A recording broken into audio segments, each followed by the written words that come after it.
Síndrome do impostor, depressão e ansiedade. Muitos viram ontem no Fantástico essa informação, passando ali como é que a gente consegue identificar esses sintomas, a busca por ajuda. E a gente vê muito pouca gente falando sobre isso dentro do tipo de conteúdo que a gente produz. Eu vi recentemente algumas histórias da Laura Sabino falando sobre a dificuldade que ela tem tido às vezes com as crises que ela passa, e eu decidi fazer o meu relato pessoal aqui. Muita gente acompanha o meu trabalho há um certo tempo, sabe que eu já comentei alguma coisa sobre essa questão da ansiedade, da depressão, da síndrome do impostor. E eu vou falar um pouco mais sobre isso aqui hoje, trazendo informações para vocês, dados como a gente sempre faz aqui no canal, me referindo inclusive aqui à própria querida Gabriela Prioli, né, trazendo dados para vocês e tentando mostrar para vocês que isso é muito mais real do que vocês imaginam. Bora pro vídeo.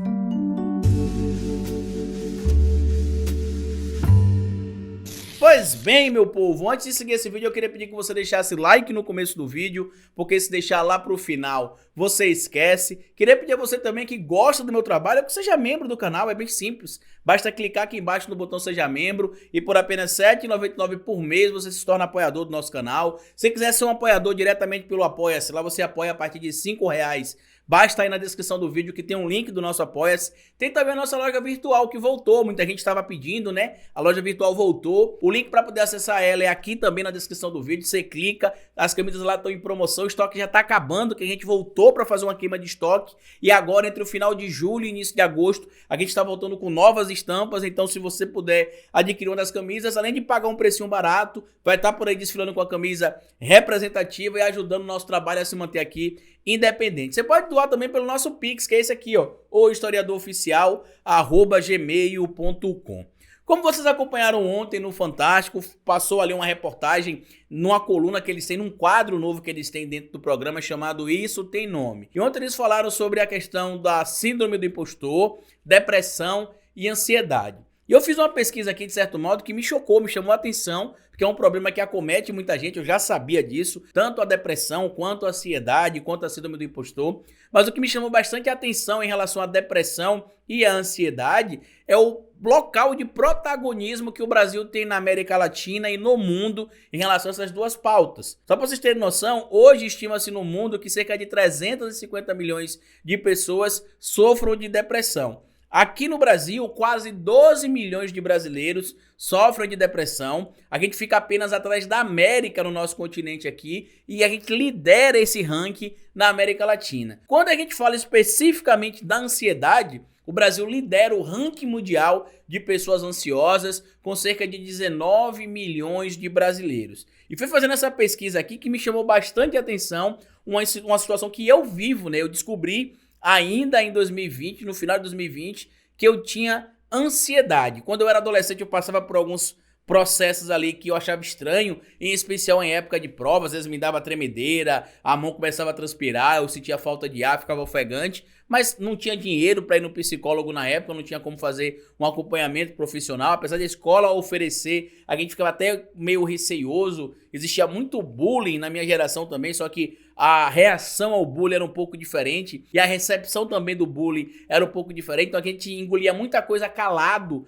pelo retorno que algumas situações poderiam trazer pra gente. Hoje a gente sabe que era uma coisa errada que era feita. Se eu tivesse procurado ajuda médica na adolescência, talvez eu não tivesse desencadeado esse problema de uma forma tão severa em 2020. E aconteceu em 2020, né? Eu tive um excesso de trabalho, o que muita gente chama ali de burnout. Eu tava trabalhando demais, dormindo 3 horas por dia, 2 horas e meia por dia, correndo atrás de melhorias na vida, tanto melhoria profissional quanto melhoria financeira, ajudar amigos, parentes, enfim, tentar fazer o meu sonho, que é me comunicar com as pessoas, dá cada vez mais certo. Quando eu era criança, eu sempre pensei no que é que eu queria ser quando eu crescesse. Inicialmente eu queria ser médico, né? Queria ser um médico obstetra, ginecologista, fazer cirurgias de parto, trazer crianças para o mundo. Era uma coisa que eu imaginava quando eu era criança. Até quando eu cheguei ali na idade da adolescência, que eu comecei a trabalhar oficialmente como jovem aprendiz, né? Como menor aprendiz.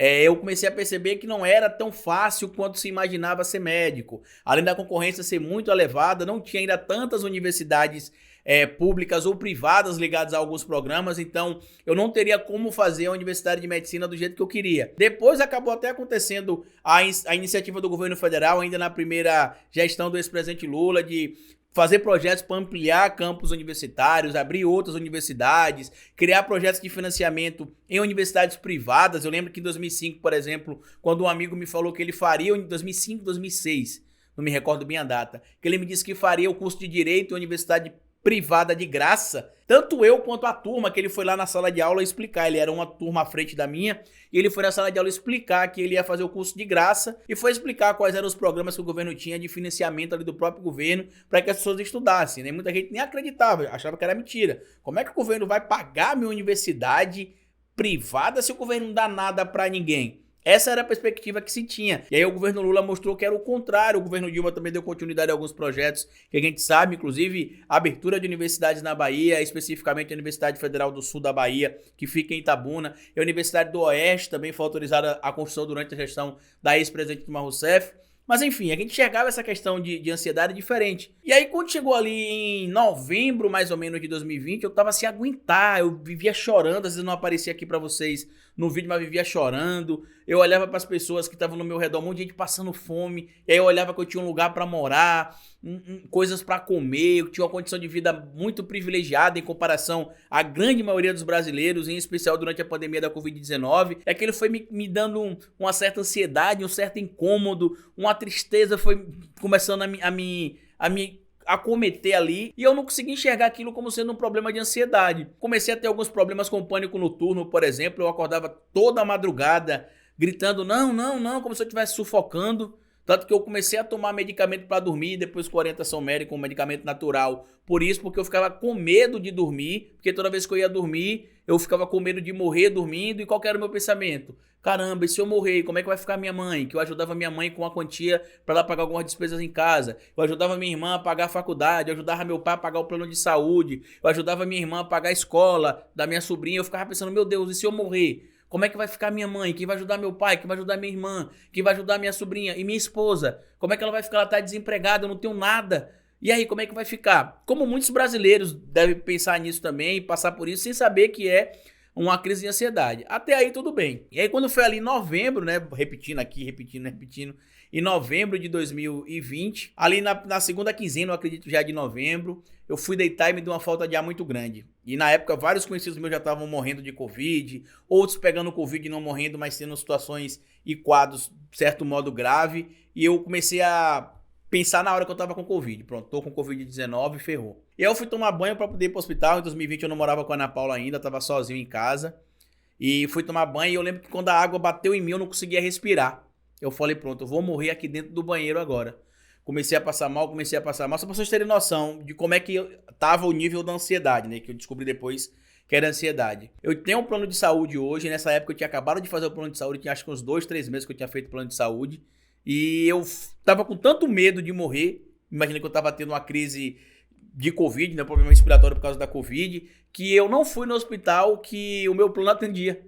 Eu fui no hospital público, que era o mais próximo da minha casa. O atendimento público aqui da cidade de Aracaju, em especial na época da pandemia da Covid-19, em alguns bairros, o atendimento era muito bom. Aqui em Aracaju, o atendimento em comparação à minha cidade natal, por exemplo, que é Itabuna, não tem nem comparação. Claro que tem de melhorar muita coisa no serviço público de saúde em todos os lugares do Brasil, mas o atendimento médico aqui em Aracaju, em comparação ao que eu tinha em Itabuna, misericórdia, parece que quando eu vou no público é plano de saúde em Itabuna, é algo muito complicado, que a gente precisa melhorar. Fica aqui a crítica, inclusive, tanto para o governo da Bahia melhorar isso em Itabuna, quanto também para o governo de Itabuna melhorar isso também, que é a saúde pública da cidade, que continua muito ruim, que eu tenho acompanhado bastante a situação da saúde em Itabuna. E aí quando eu cheguei lá no hospital, cheguei lá com suspeita de Covid. Essa era a minha narrativa. Cheguei lá, o médico me atendeu, aferiu minha pressão arterial, tirou o raio-x do pulmão, fez análise, fez o teste de febre, fez o teste rápido, tudo negativo. E aí ele me chamou lá, perguntou o que é que eu fazia. Eu falei, doutor, eu trabalho com a internet, falo sobre política, às vezes eu fico sem dormir direito, porque eu durmo às vezes 2, 3 horas, que eu trabalho de 7, 8 da manhã até praticamente 6 da tarde, 7 da noite, eu tô direto trabalhando, estudando, lendo conteúdo e gravando, e sofro ameaça de morte, fico com medo às vezes de não conseguir consolidar nada na minha vida, na minha carreira profissional, nem ajudar a minha família, algo do tipo. Ele falou, cara, procura um psicólogo e um psiquiatra, mas você tá com ansiedade, tá com crise de ansiedade. toma aqui uma bombinha, e passou pra mim uma bombinha que eu tomo até hoje. Vocês não me veem tomando essa bombinha mais, que eu não falo, mas eu tomo a bombinha até hoje. Quando eu tô em crise, por exemplo, de ansiedade, eu tomo essa bombinha. E mandou eu tomar um medicamento natural, que eu comecei a tomar por um período, depois não fazia muito bem pra mim, né? Parou o efeito, né? Parou de funcionar comigo. Aí eu procurei um psiquiatra e um psicólogo. Como muitos brasileiros, eu fui com preconceito no psiquiatra, porque muita gente imagina que se você vai no psiquiatra é porque você está com algum problema, como fala aqui no Nordeste, você tá maluco, você tá doido, e não. As pessoas têm de ir sim no médico de cabeça, né, o médico de mentes, tem de ir no psicólogo sim. Eu faço terapia há pouco mais de um ano, melhorou muito a minha questão da ansiedade, faço uso de medicamento, fui resistente durante muito tempo, não queria usar medicamento, porque eu sempre pensava, não, eu não nasci com isso, eu vou ficar bom, eu vou ficar assim, eu vou ficar assado. Aí às vezes eu vinha pra cá, sentava aqui na frente dessa câmera, não tinha conteúdo pra gravar, não conseguia me concentrar, não conseguia fazer uma linha das coisas, ia gravar um vídeo, errava várias vezes, desligava o vídeo, não conseguia ter atenção para assistir um filme, um documentário, não conseguia ler, não conseguia fazer nada. Concentração zero. E lembrando que eu sou TDAH. Eu tenho dislalia, dislexia e descalculia. E hiperatividade, né? Que o TDAH, para quem não sabe, é quem tem transtorno de déficit de atenção e hiperatividade. Então imagina aí essas lalias, essas ias que eu tinha aí, por exemplo, tudo, e com essa crise de ansiedade. Muita gente, inclusive, nesse período ali de 2020 e 2021, percebeu que eu errava muito conteúdo no vídeo, que eu trocava palavras. Durante as lives também eu trocava nomes. Hoje eu ainda troco, porque faz parte da dislexia também. Isso, mas como eu uso medicamentos, isso diminuiu bastante. E eu comecei a perceber melhor. No começo não era muito bom, eu vou ser honesto para vocês. O medicamento que eu uso, eu não vou citar aqui porque ele é tarja preta, mas um dos medicamentos que eu usava, por exemplo, eu fui ler, depois eu descobri que ele serve para tratar ansiedade, depressão, síndrome do pânico, que eu também desenvolvi síndrome do pânico. Eu falei da ansiedade, mas não falei da síndrome do pânico, eu também desenvolvi síndrome do pânico. E quando eu usava esse medicamento no começo era muito ruim. Por quê? Porque eu me sentia sem sentimento. Eu tomava o medicamento, cerca de 20, 30 minutos, a minha capacidade de concentração. Não sei se vocês já assistiram aquele filme do Bradley Cooper, chamado Sem Limites, que o cara toma uma pílulazinha lá e fica super inteligente, né? Pra mim, quando eu tomei esse medicamento, até hoje é assim. A minha atenção aumenta, o meu foco aumenta, é como se eu tivesse tomado a pílula lá do filme Sem Limites. Só que lá no começo do medicamento eu ficava sem sentimento. Eu tomava o medicamento, eu não ria, eu não chorava, nada tinha graça, nada era triste, nada era feliz. E aí eu lembro que eu questionei isso tanto com o meu psiquiatra quanto com a minha psicóloga. E eles me explicaram que tinha um período para fazer efeito. O psiquiatra explicou que demorava de 3 a 4 semanas para o medicamento começar a fazer efeito, porque existe algumas ligações neurais que são feitas e tal, pararã. Explicação médica, né? E realmente acabou acontecendo isso. Depois de 3, 4 semanas eu voltei a ter um pouco mais de noção de sentimento e tal. E depois eu fui até ler na bula que esse medicamento as pessoas utilizam também, em especial quando tem uma coisa chamada luto profundo, né? A pessoa que está muito triste porque perdeu alguém muito querido. Então esse medicamento serve para isso, para que você meio que se desconecte um pouco desse luto. Então hoje eu uso 2 medicamentos e tenho um terceiro que eu não uso, mas que a gente chama, não uso entre aspas, né, que a gente chama de SOS, que é um medicamento que eu uso ele na bolsa direto, ele tá dentro da minha bolsa, mas eu só uso ele em um caso específico, é um caso extremo. Tanto que quando eu vou para São Paulo, é uma curiosidade que eu vou contar aqui para vocês, inclusive fica um recado para vocês aí que viaja de um lugar para o outro, seja de ônibus, de carro, de avião, que usa medicamento controlado. Leve sempre a receita médica ou leve com vocês também o relatório médico. Por quê? Porque medicamento psicotrópico é droga. Se você não tiver com a receita, você pode ser preso por porte de drogas, até prestar esclarecimentos na delegacia e mostrar que você faz uso legal daquele medicamento, que você estava sem a receita ou algo do tipo, você já foi preso. E aí quando eu vou para São Paulo, eu sempre pego o relatório com o meu médico e pego também a receita. Porque se parar na Polícia Federal na vistoria, tem os medicamentos, eu mostro e tá ali comigo a receita para comprovar que eu faço uso médico, uso terapêutico. Não faço uso recreativo, por exemplo. E isso não foi algo muito fácil, não. Até hoje é algo difícil. Por exemplo, vou revelar para vocês aqui agora que no início de 2022 agora, por exemplo, eu tive a tal síndrome do impostor. Porque eu comecei a usar o meu canal como referência, comparando com outras pessoas que atuam no mesmo segmento que eu, que tem mais seguidores que eu. E aí eu comecei a achar que eu não tinha capacidade para estar aqui, que eu não era tão bom para estar aqui, que realmente, será que eu era aquilo tudo que as pessoas imaginavam? Eu encontrava uma pessoa na rua, a pessoa, pô, Carlito, você é foda, cara, você é isso, você é aquilo, e aquilo começava a me deixar meio com a pressão, poxa, será que eu sou bom assim mesmo? Será que é assim mesmo? Será que eu sou assim de verdade? Aí começaram a acontecer alguns fatos que eu fui sendo colocado de lado, de algumas coisas, excluído de outras coisas. Hoje eu já sei que muitas dessas coisas estavam relacionadas ao fato de eu ser nordestino, de eu ser gordo, de eu ser preto. Eu entendi isso, mas na época eu não entendia necessariamente assim. Então hoje eu entendo que eu sou muito bom no que eu faço, eu sou referência no que eu faço. Por isso que vários políticos de renome no nosso país dialogam comigo, alguns já se consultaram comigo politicamente também. O meu livro, o Falando de Política Sem Politiquês, ficou em primeiro lugar em vendas na Amazon, é um best-seller para um escritor preto, gordo, nordestino. Isso é uma honra imensurável.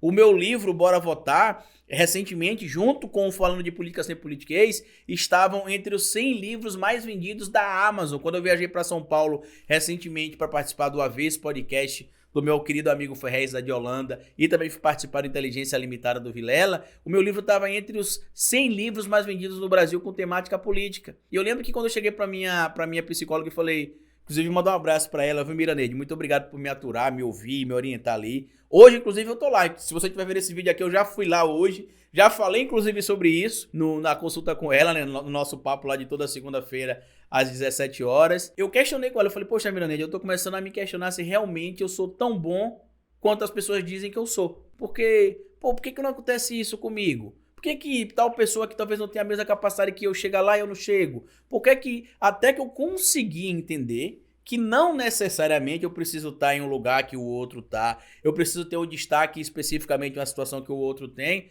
para eu saber que eu sou bom. E uma das pessoas que me deu esse choque de realidade foi o Ferrez. Eu vou falar aqui uma coisa para vocês que eu não sei se eu já falei em algum lugar, mas eu vou falar isso só para vocês entenderem como a síndrome do impostor é foda, né? Como ela, desculpa a palavra, como ela ferra a mente da gente, né? Eu cheguei lá em São Paulo meio down, assim, meio para baixo, falando com o Ferrez. Algumas vezes eu disse que ia parar de gravar vídeo, porque às vezes falta dinheiro para manter o canal, às vezes eu não quero gravar vídeo, mas se eu não gravar o vídeo não tem monetização. Por isso, inclusive, que a gente fala tanto, muita gente pergunta por que os canais pedem tanto apoia-se, porque os canais pedem tanto que se torne membro, porque a gente é ser humano igual a vocês. Por exemplo, no domingo agora eu não gravei vídeo, eu até preparei material junto com a Ana Paula vai gravar, ou já gravou, no momento que você vai estar vendo esse vídeo, eu acho que já saiu, ela fez um vídeo sobre o caso da Clara Castanho, e do Léo Dias, da Antônia Fontinelli. E eu falei, rapaz, sabe de uma, não vamos gravar hoje não. Vamos descansar, assistir um filme, fazer alguma coisa. Só que eu já sei que não saiu o vídeo ontem, não tem monetização no canal. A monetização praticamente não existe.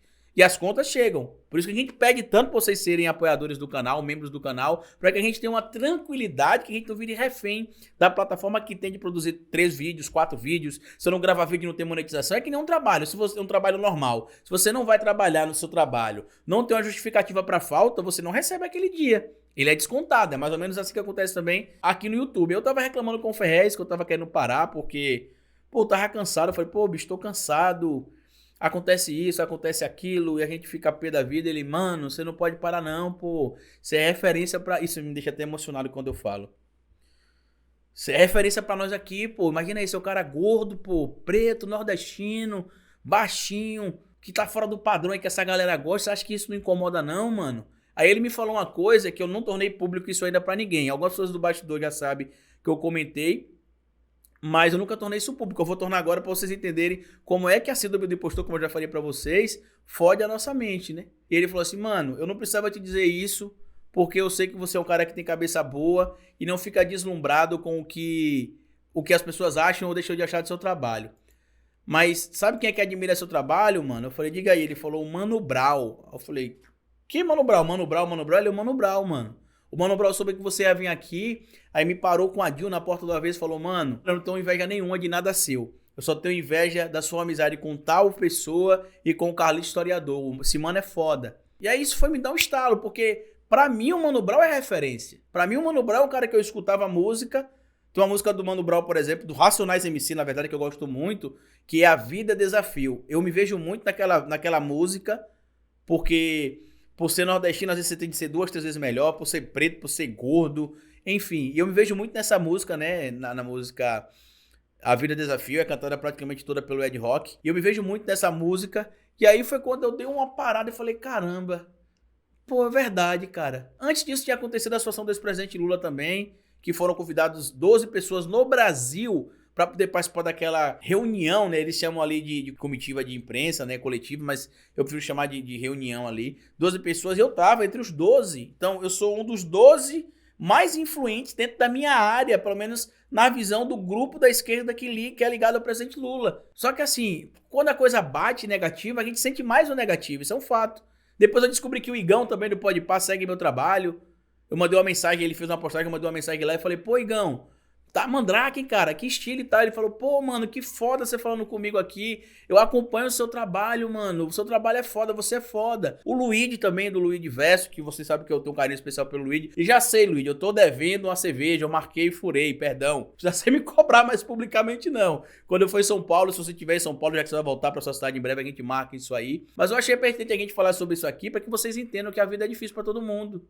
Isso aqui é uma grande ilusão, uma grande aparência. E várias vezes eu gravei vídeo pra vocês sem ter R$1 no bolso, com um monte de conta atrasada, como muitos brasileiros, mas cumprindo aqui meu compromisso. Então você que está do outro lado, você também tem de se enxergar como cada um que está aqui produzindo conteúdo. A gente está aqui por vocês. Eu fui procurar ajuda médica, não foi só por mim, porque eu queria melhorar, mas por vocês também, porque eu sei que muita gente acredita no que eu faço. Porque eu sei hoje que eu sou bom no que eu faço. Durante muito tempo eu soube que eu era bom, passei um período achando que eu não era tão bom e hoje eu sei que eu sou muito bom no que eu faço. Não é porque eu tenho um rostinho bonito, né, como diria alguns comentaristas de TV, mas que eu busquei me capacitar cada vez mais para estar aqui produzindo conteúdo para vocês, estudando, me dedicando, fazendo conteúdo para que vocês me vejam como referência. E hoje eu sei que eu sou referência dentro do conteúdo de política no Brasil. Várias previsões políticas que eu fiz de 2018 para cá se concretizaram, se consolidaram.